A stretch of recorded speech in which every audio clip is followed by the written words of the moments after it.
Okay, first of all, this movie, dude.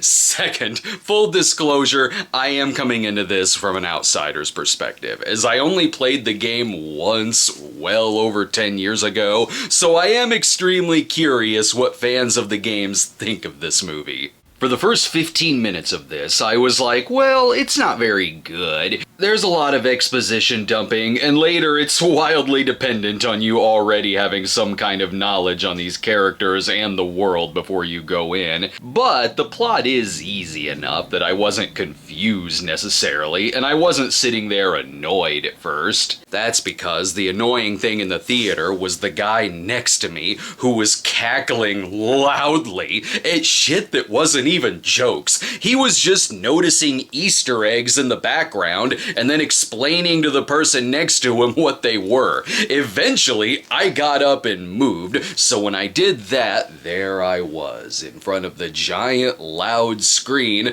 and was like, oh my god, this movie is extremely obnoxious. I'm sure Guardians of the Galaxy and Suicide Squad will get brought up a lot, but I wasn't thinking about those. This feels like Eli Roth combining his love of different things, from campy drive-in movies to A Little Escape from New York and The Fifth Element. Unfortunately, it's none of those. The whole time I was watching it, the movie that was coming to mind was that it's this generation's The Adventures of Pluto Nash. There's something so manufactured about it that it felt devoid of a soul. It has comedy with punchlines so overused and tired that they would have been old if they were on television 30 years ago with a laugh track. It has the most forgettable villain I've seen in a long time, but I'll take that over how abrasively annoying some of the leads are. There's characters who are so nails on a chalkboard unlikable that, dear God, did I not care if the heroes succeeded or failed by the end. Then there's others that I'm sure are important in the game,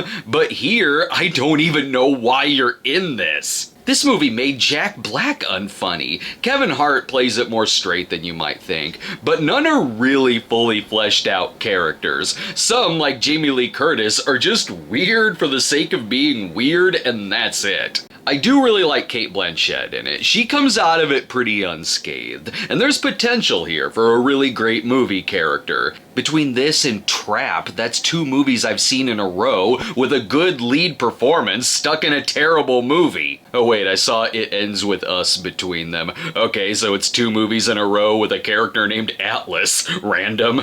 I could never fully get immersed in this world. I don't know how to put this. It's not like the costuming is bad, but the movie is so shallow that they all felt like actors on their way to a costume contest, or like watching a really well-made porn parody. I don't know if there were a lot of scenes cut, or if Eli Roth didn't have much control over it, but something went really wrong here. The biggest insult is that it's not even an enjoyably bad movie. Something like Battlefield Earth plays it super serious and is unintentionally hilarious. This movie is a comedy, so you're stuck with unfunny jokes and an energy that's just irritating. It's a D. I didn't read reviews beforehand, but I knew going in that it wasn't getting the best reviews. Believe me though, I have no shame in admitting that I liked something that's getting piled on with hate. But no, this movie really is that bad.